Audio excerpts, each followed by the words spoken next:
Kırgızistan boyunca bilesizler. Жол көйгөйүн ошол аэропорттор мына курулуп атат, жакшы иштер болуп атат. Бирок жол көйгөйүн боюнча ар бир депутат билет.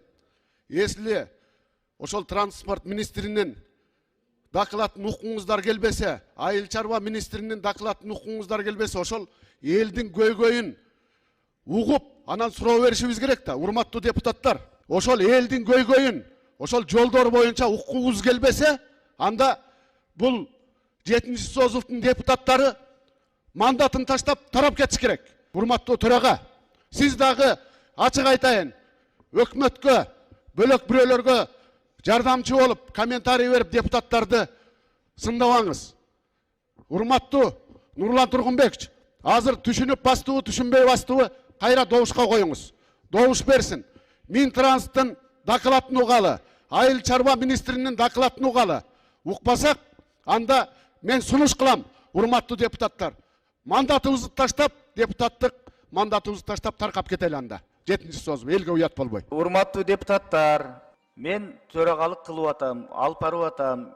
Бардыгы мына 2 депутат сунуш берди, мен регламент боюнча сунушту добушка койдум. Добуш берүүдө колдоо тапкан жок. Алдыбызда турган 2 токтом бар. Бирөө Кабминдин маалыматы деп турат, жалпы туурабы. Биз ошол жалпы маалыматка таянып туруп, Минтранстан, айыл чарба министринен отчет угуп коелу дегенди жөн эле уктуруп койсоңуз болмок. 20 мүнөт азыр кетип калды жөн эле. Регламент боюнча койгонго болот. Ортого чыкпагыла, минтпегиле, тигинтпегиле дебеңизчи сиз. Болбойт дейм мындай. Анда бир отол эле каптын оозун бууп туруп, анан салып бербейсиңер багажнигине. Кайсыл жерде канчалык жонуп жолду жеп аткан Минтранстагы кызматкерлер боюнча сөз болуп атат. Айыл чарба багытында БСРлер, БДРлер, бүт бартың ирригация боюнча эң чоң көйгөйлөр болуп атат. Эмнеге жакшырып жаап атабыз биз? Элдин көйгөйүн айта албай. Эшекте кылып отурабыз бул жерде. Эртең бизди эл барганда эмне деп айтат?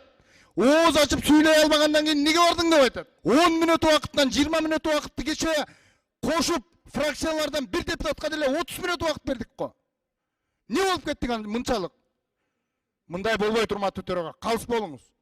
Сиз жогорку кеңештин төрагасысыз. Сиз өкмөттүн, президенттин төрагасы эмессиз.